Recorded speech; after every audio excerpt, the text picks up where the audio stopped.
Hello, everyone. Welcome to Making the Shift. If you are here with us live on video, you will see I have Teddy in my arms. So we're just going to pray he's a good baby for the next 30 minutes.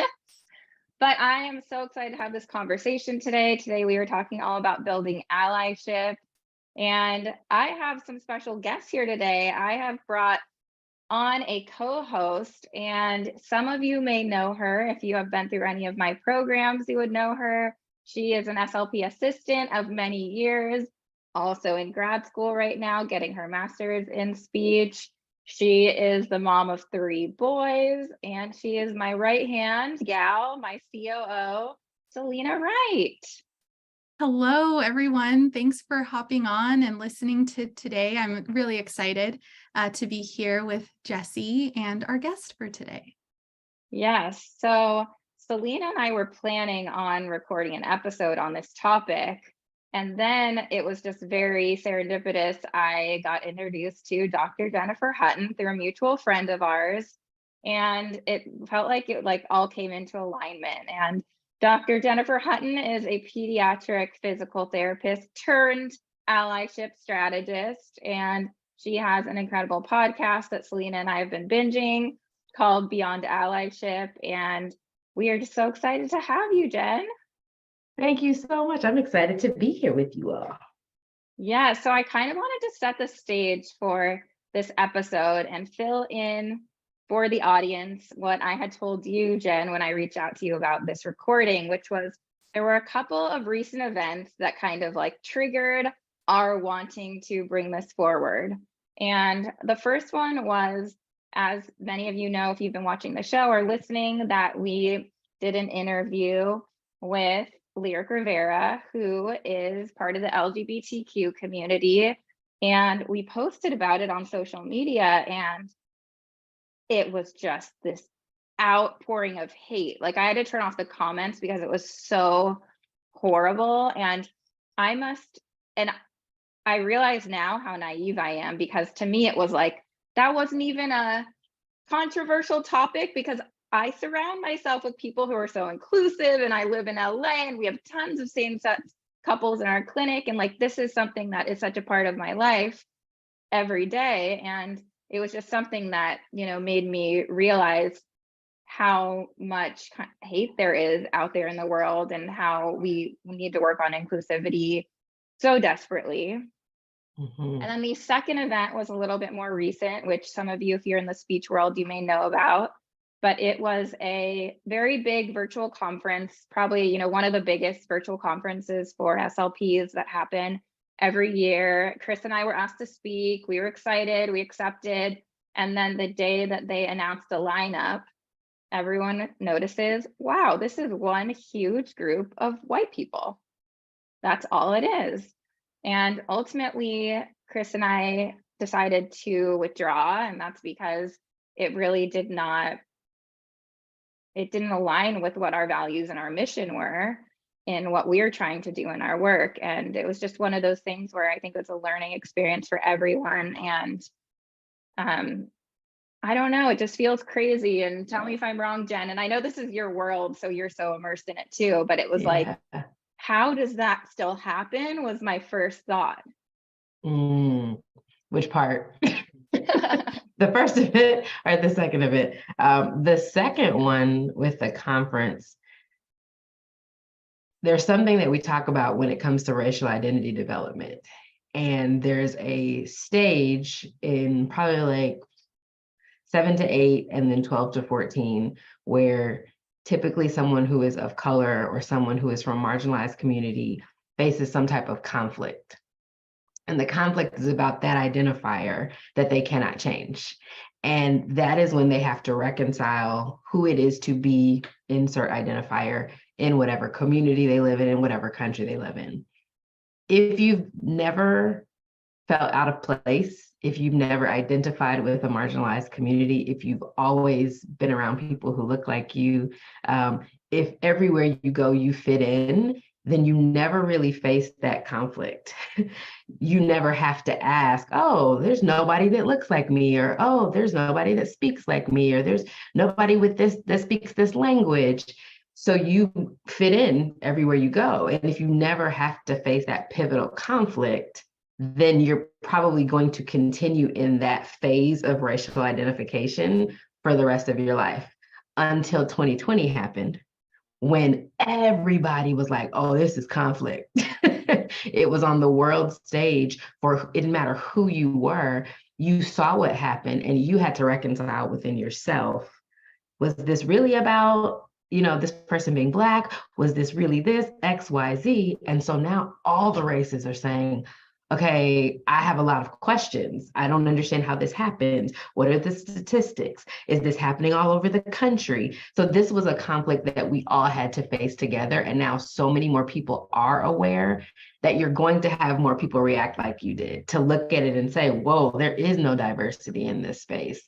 But the fact of the matter is, everybody doesn't go through that phase and actually come out and say, I want to be different. I want to make things different.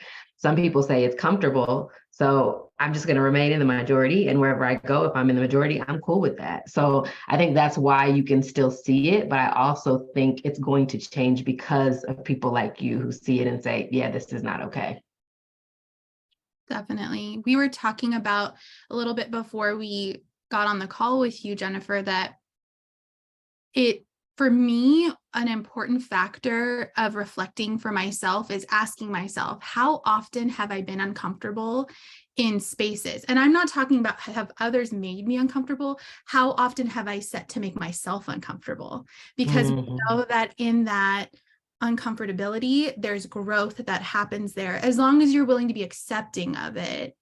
And I think there's a distinction there. Someone else making me feel uncomfortable, which for me personally has happened. And like Jessie, living in Southern California, there were things of privilege that I think I took for granted. I have diverse friend circles. Our state association has made huge strides, definitely in the last several years, especially to challenge our biases. And I just kind of took that for granted, that there are lots of spaces that do that work. And then we realize it's unfortunate and really disheartening to know that that doesn't happen. So I appreciate what you said right now. It takes you to be an agent of change. And I love what you talk about at being an actionable ally as well, that you're not willing to just be aware of it, but you're also take action. So if you could speak a little bit more on that, I really appreciate what you have to say on that topic. Yeah, I think it's funny, in 2020, a lot of Black people were trying to throw the term ally away. And it was simply because we had been talking about this and calling people this for so long, but we're still seeing the same issues. And people still aren't comfortable speaking up.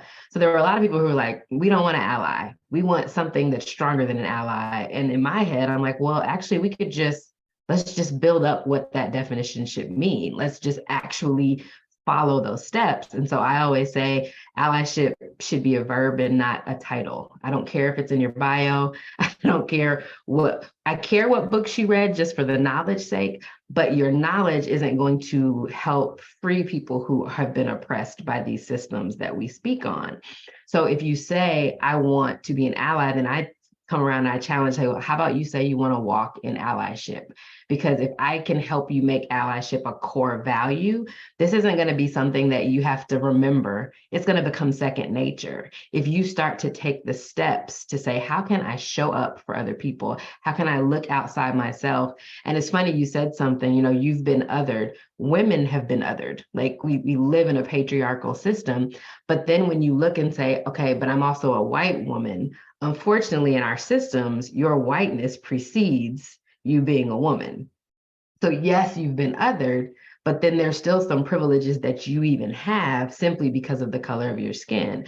So I tell people, even those that are in the marginalized communities, I say, okay, but who doesn't feel safe in whatever identifier you have? Because if we say women have been oppressed, yes, what about disabled women? What about Black women? What about trans women? Like we look at the wholeness of that community and say, okay, but there's still a hierarchy here according to our systems. How do we work with that? So I truly believe anyone can walk in allyship. It doesn't matter who you are. You can probably find a privilege that you have that someone doesn't have and figure out how to make your privilege powerful for someone else.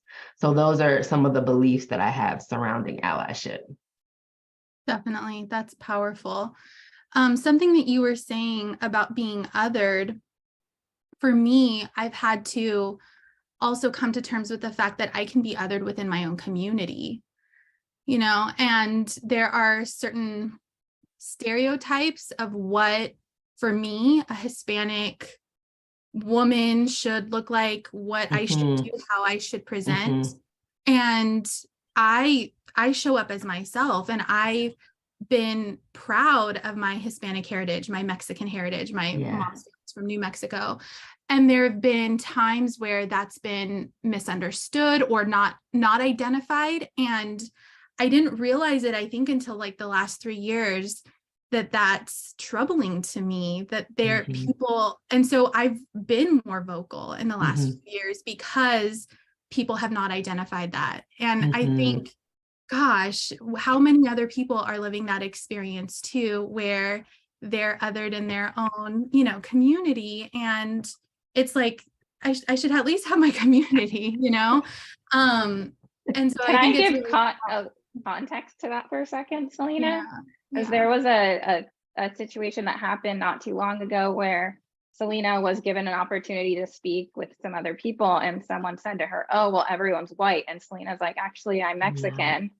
And they said, "Oh, well, you're white passing." Yes. Do you want to speak on it? Go ahead.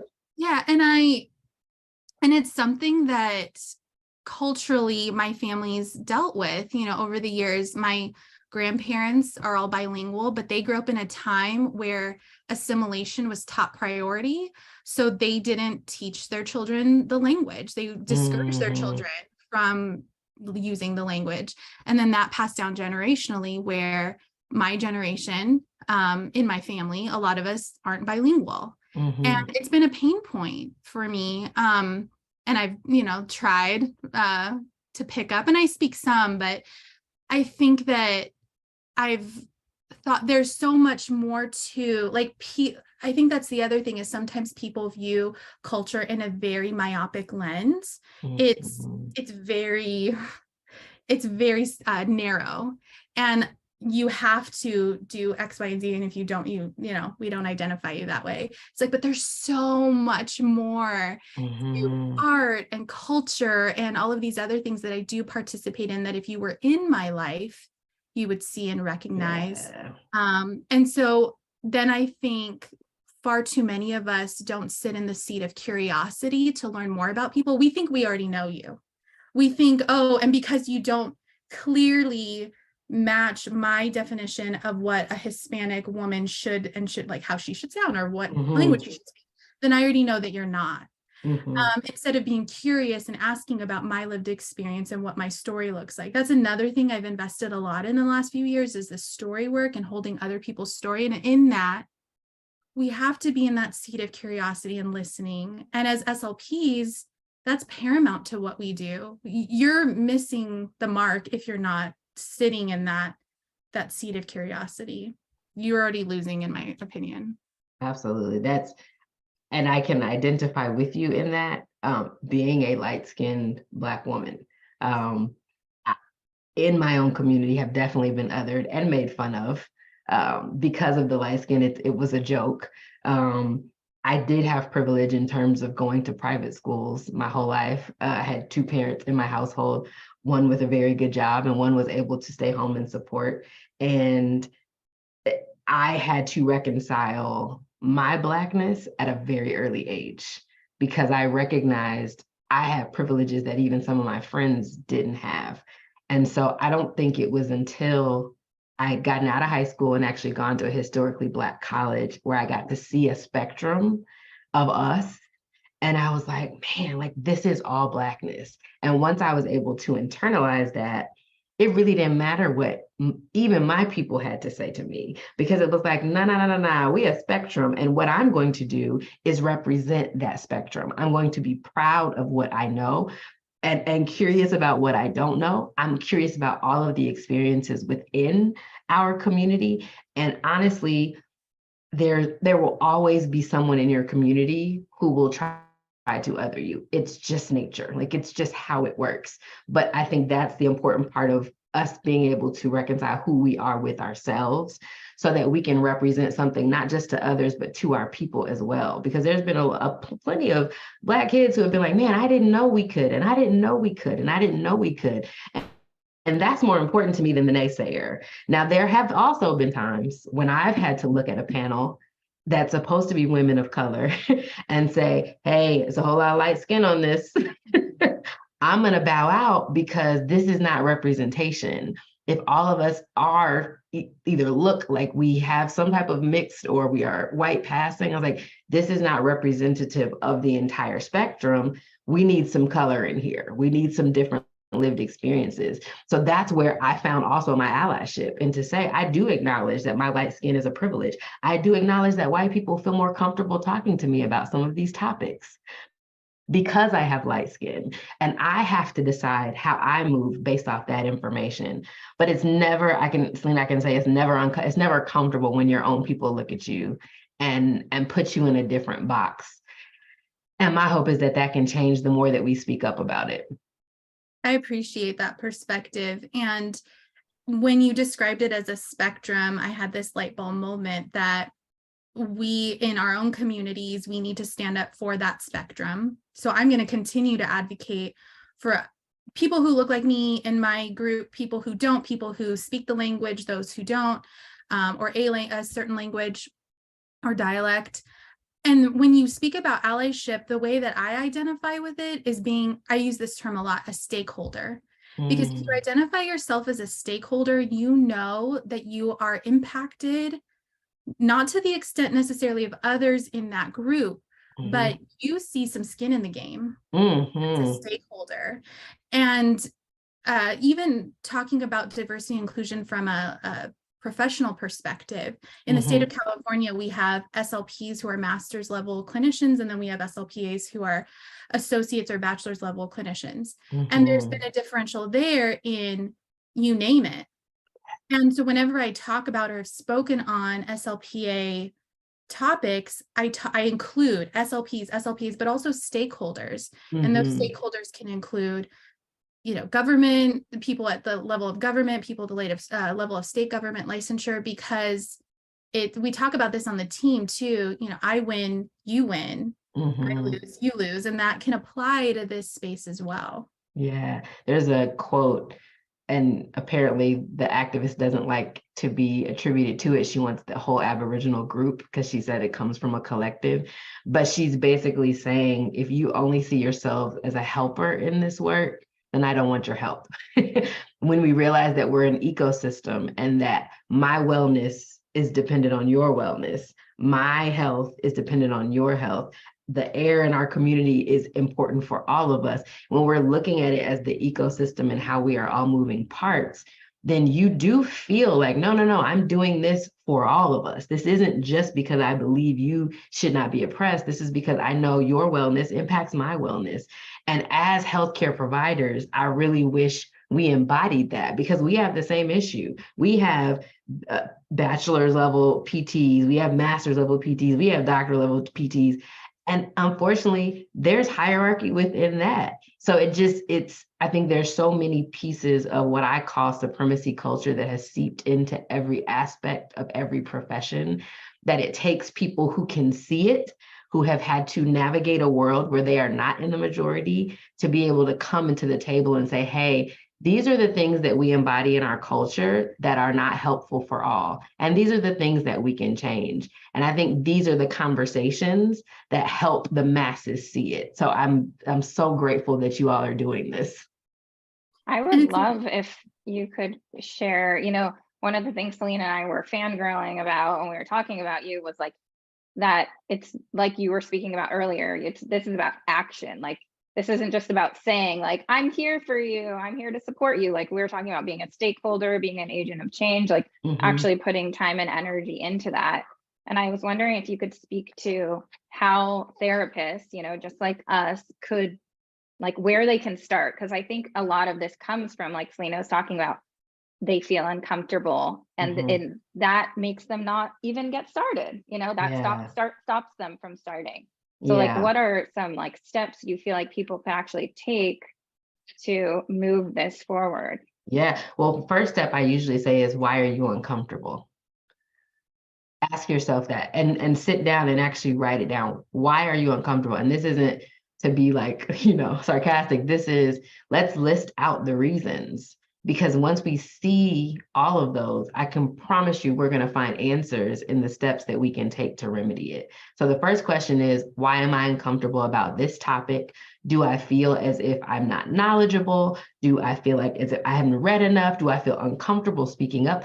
Ask yourself all of these questions, because knowing where you are and taking the ego out of it, because the ego has no place when it comes to this work. Once you take the ego out of it, you can start to see, oh, these are all things that I could remedy. The second thing I usually say is, let's audit your currency. And currency, we usually talk about in terms of money, but it's not just money, it's time, it's resources, it's privilege, which is your power. Audit all of it. What do you have at your disposal? How much time do you have to volunteer? How much time do you have to read a book? How much time do you have to learn? How much time do you have to maybe put yourself in uncomfortable situations so that you can learn more about lived experiences? What resources do you have? I think on the episode that you were talking about, I had a friend offer up her Airbnb to 5 Black female small business owners, knowing that the failure rate for us within the first 5 years is so high. She just said, hey, take the space. That was a resource that she gave us so that we could have the time and space to plan and organize what we needed for our business. And I think we think so much in only time or money, we don't realize all of the other privileges that we have that can be beneficial to someone else. Then I say, audit your knowledge bank. I mean, truth be told, you cannot show up for everybody in every situation. Like, that's the first thing you have to reconcile yourself with. Otherwise, you will become spent. And wellness is a part of all of this. And if you're not well trying to show up for someone else, then you're doing it from a deficit. So think about the things that you want to know. What maybe in your sphere, in your clinic, in your hospital, what topics have come up that you're like, I had know nothing about, I can't even contribute. Pick 1 to 2 topics and say, hey, for this month, I'm going to learn about trans visibility. For this month, I'm going to learn about, just pick the topic. And then how do you learn best? Do you like to read books? Because I always say in 2020, the book sales skyrocketed for all those anti-racist books. And it was like, but you don't read 5 books from your favorite author in a month. How are you going to read these 5 books in a month with these heavy topics? So be realistic about the time that you have. I'll have people in our strategy sessions say, I only have 30 minutes a week. Awesome. Let's find all of the things. Are there TED Talks? Are there articles? Is there research that you can put in that 30 minutes? And then when you have the 30 minutes, let the timer go and let's see what you can learn in that bit of time.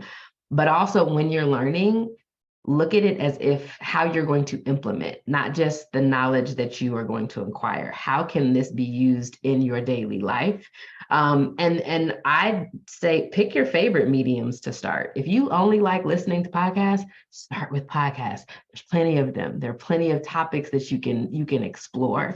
So audit your currency, audit your knowledge bank, and then your accountability and community. The goal of all of this is to build community. That is literally the goal, because in a community, there are diverse perspectives, there are diverse people come and go, and there's supposed to be support in a real village or a real community. So do you have a book club that you can be a part of? Do you have someone else, a friend that says, hey, I want to learn about this too. Can we maybe meet up once a month and talk about the things that we want to do? Can we volunteer at these spaces? And also be willing to have hard conversations with those people. I created the membership building Allyship because I recognize Black people have a group chat. When something happens at work and it's something dealing with our racial identity, we go to the group chat like, you will not believe what happened. And there's support in that space, or there's challenging in that space. Like, okay, but could you have done X, Y, Z? I didn't feel like white people had that. I felt like they were going into this like, we want to help, we want to help. And then there was no space for them to have these conversations with themselves. They were trying to have them with other Black people or other people of color. And in my head, healing for people of color and learning for white people doesn't need to happen in the same space. It doesn't, because there are two different intents, and that's where you start to get those heads butting. So in my membership, I said we're gonna have hard conversations. You're going to be able to talk about the things that you don't feel like you can say out loud, because I want you to get it out so we can have conversations about it.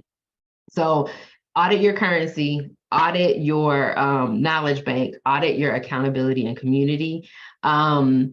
And then I'm adding one because I've recognized after the last 3 years, learn how to regulate. Learn how to regulate yourself. Unfortunately, as healthcare providers, they did not teach us that in school. They taught us how to serve. They taught us how to show up for others. We already are allies to those patients that walk in our door. But unfortunately, we take in so many stories and take on so much hardship. We don't realize that we do a lot of things from a deficit. So figure out what your regulation is going to be, what your activities, what your habits are going to be. Because when you have weeks like we had in Nashville with a mass shooting, legislators getting expelled, I mean, we had it 1, 2, 3, 4. By the end of the week, I was so exhausted thinking about showing up for other people, having the conversations. And I realized, man, I'm depleted. So adding to that, make sure that you understand this work is going to require you to do it from a regulated space. So figure out what that looks like for you. So great. I think as therapists, a lot of therapists listen to Making the Shift. We can identify with how clearly you spelled it out. And it's a goal essentially that we're used to writing, but we're doing it for ourselves. You have delineated very clearly what the criteria is, what supports we need in order to make it happen, and that reflection process too. So thank you, because it's necessary to know the how, not just that I should. Absolutely. But because the road to hell is paved with good intentions, and we have the best intentions all day long, but by you spelling it out that way, that helps tremendously. Good. It's so powerful. I get chills when you speak because of just the way you say things. I just hope everyone is getting this message and that this does result in people going out and taking action. And can you tell everyone more about your membership? Because it's for therapists, right? Well, it's actually for people in health and wellness, or healthcare and health and wellness.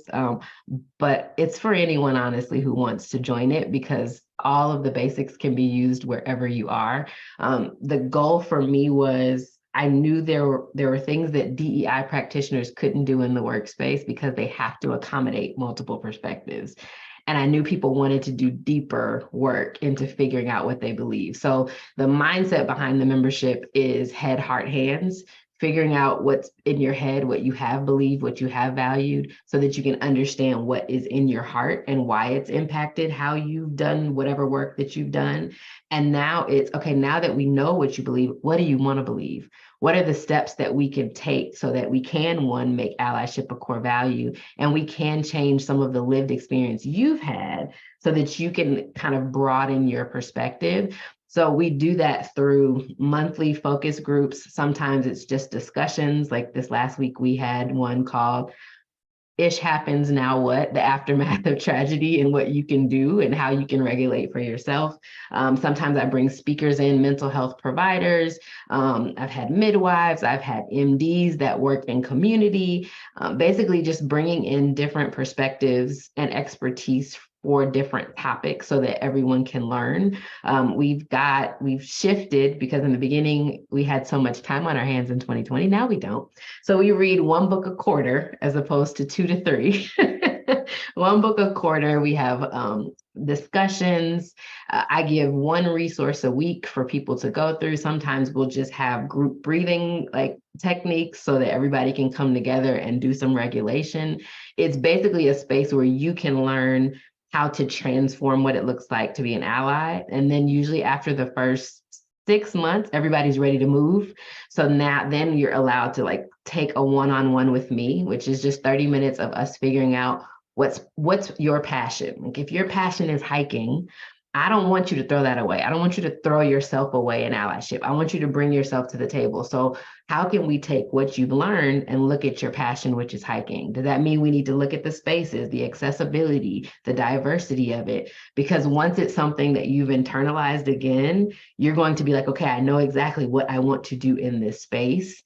So then we kind of transform it from allyship to advocacy, because advocates to me, you can move on your own. You can do things because you understand what the lived experience is. You've learned from those voices and what they've asked you to do, so you can mobilize without them. So that is kind of the gist of building allyship. Okay, I can't wait to join, first of all. That sounds amazing. And we will definitely link that below. And you also are doing strategy sessions, right? And who are those for? So that's for anybody who says, hey, I want to show up, but I'm uncomfortable. I don't know where to start. I was finding people were picking some of the most intense books to start with. And I'm like, yeah, if we've never done any of this, Me and White Supremacy is not the book I'm going to have you read. We're probably going to start with So You Want to Talk About Race.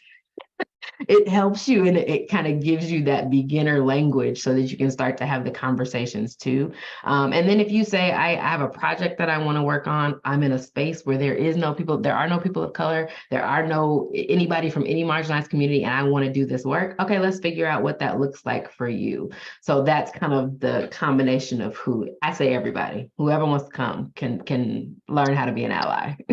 Amazing. Well, we just cannot thank you enough for this conversation. Oh, I'm so excited to get it out into the world. And where is the best place for people to find you? So my main social media is Instagram, Dr.Jpop. Email is info@drjpop.com, and website is drjpop.com. And very last question, I have to know, where did J-pop, the nickname, come from? Oh, so I have a family friend whose name is Jill, and our uncle nicknamed us Jilly Pop and Jenny Pop when we were little. But they used to call us Jenny Pop Pop.